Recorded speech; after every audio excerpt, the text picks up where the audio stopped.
আজকের আমি রান্না করব তোমার মাছ মাছের তরকারি। এই পেঁয়াজটা কেটে নিলাম। মাছটা ফ্রিজে ছিল, ফ্রিজ থেকে আমি ওটাকে বার করে পানি দিয়ে তোমার ওটা ছাড়িয়ে নিচ্ছি।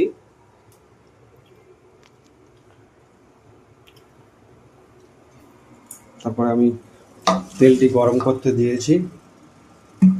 তেল গরম করার পরে ওপরে ভাত হচ্ছে।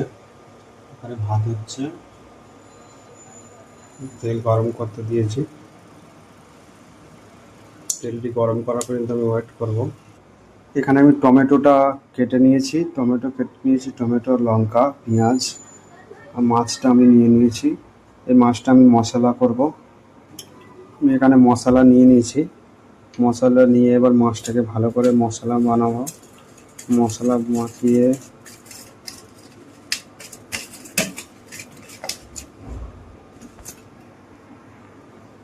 ভালো করে মশলাটা মাখিয়ে নিয়েছি। এবার মশলাটা মাখানো হয়ে গেছে। এইবার এটাকে আমি ভাজবো। কড়াতে মাছটা ভাজতে দিয়েছি।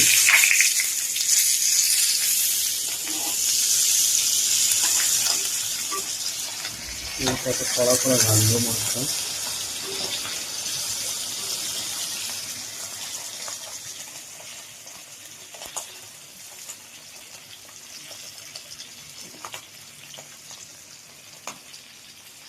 এবারে আমার ভাত হয়ে এসছে।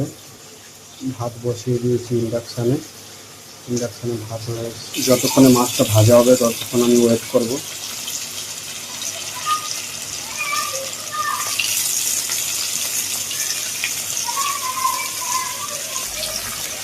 মাছটা আমি আলটি পাল্টি করে ভালো করে ভেজে নেব।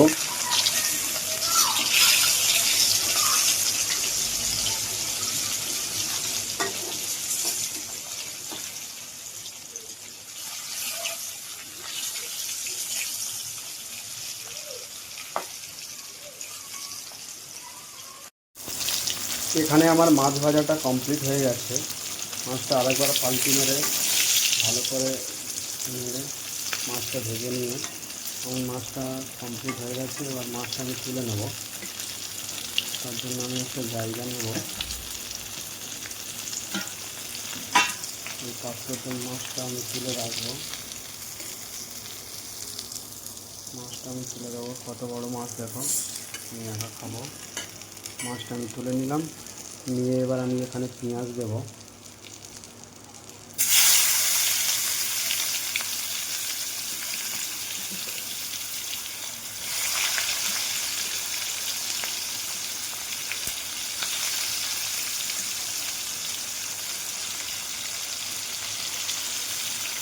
পেঁয়াজটা আমি ভালো করে নেড়ে নেবো।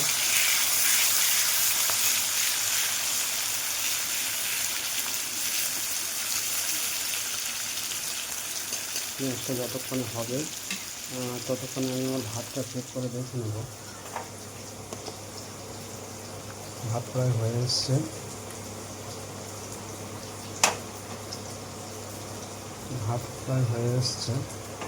আর একটুখানি বাকি আছে।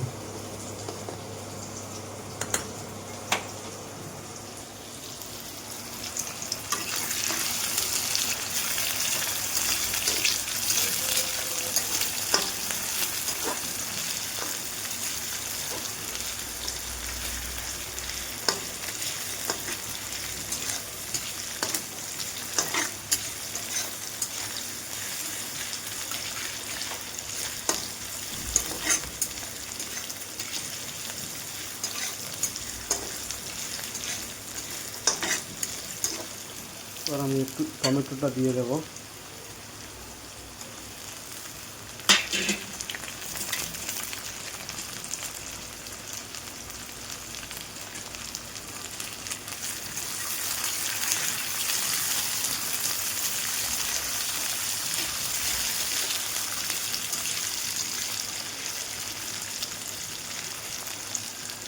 আমি ওয়েট করবো।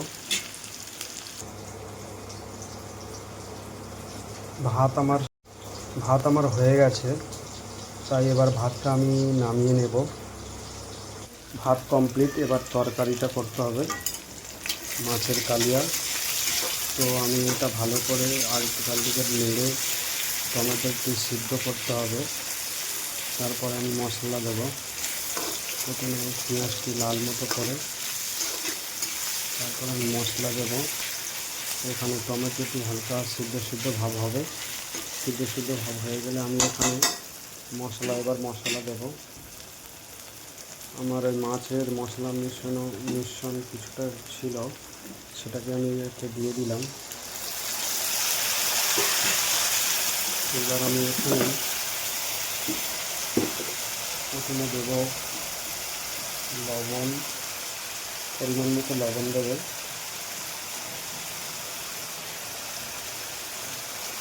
তারপরে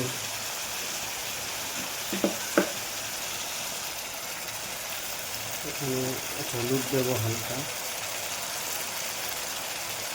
তারপরে লঙ্কা হালকা দেবো, হালকা গুঁড়ো লঙ্কা, আমি কাঁচা লঙ্কা আমি দিয়েছি, হালকা গুঁড়ো লঙ্কা দেবো। তারপরে মশলা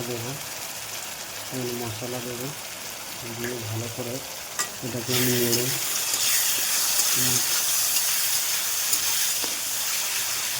নাড়বো।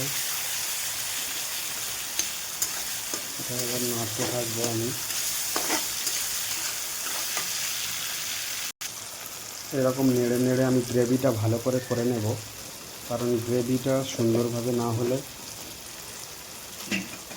মাছের তরকারি ভালো লাগে না।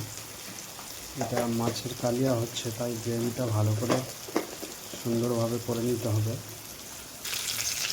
এখানে আমি হালকা করে পানি দেব, হালকা করে পানি দিয়ে আবার এটাকে নাড়তে থাকবো।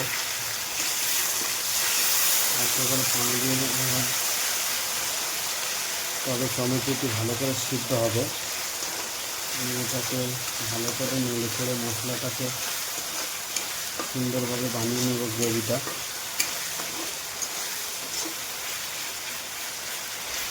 যত তুমি নাড়তে থাকবে তত তোমার টেস্ট ভালো হবে। এরকম ভালোভাবে কষিয়ে নিয়ে তারপরে মাছটা দিয়ে দেবো এতে।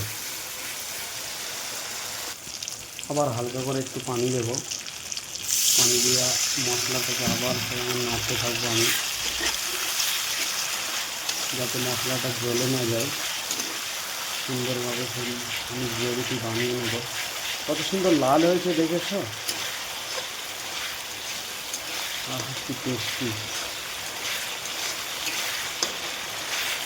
রান্না হয়ে যাওয়ার পরে খেতে কেমন লাগছে আপনারা সুন্দরভাবে বলবেন কমেন্টে। এভাবে মশলাটা আমি বানিয়ে নেব। আমার গ্রেভি প্রায় রেডি হয়ে গেছে। এবার আমি মাছটা ওখানে দিয়ে দেব। মাছটা দিয়ে দিলাম। দিয়ে এবার আমি হালকা করে মাছটা পাল্টে মেরে নেব। গ্রেভিটা দিয়ে মাছের ওপরে হালকা করে দিয়ে দেব।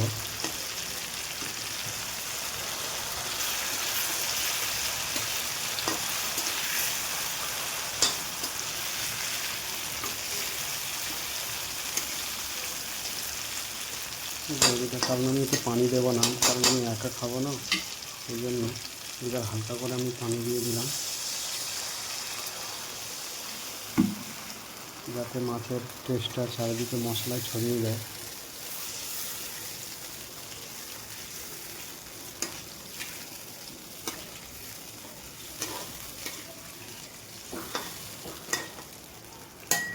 এবার এটা ফুটে উঠলে আমি বন্ধ করে দেবো।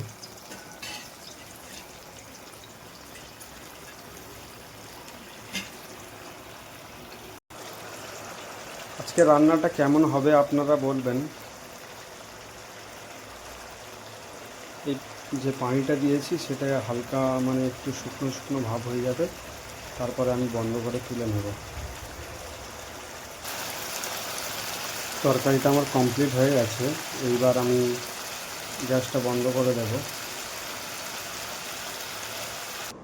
আচ্ছা, মাছের কালিয়াটা কেমন হয়েছে? লাল টকটক করছে। এখানে ভাত বেড়ে নিয়েছি আমি, মাছের কালিয়া আর ভাত, কি সুন্দর।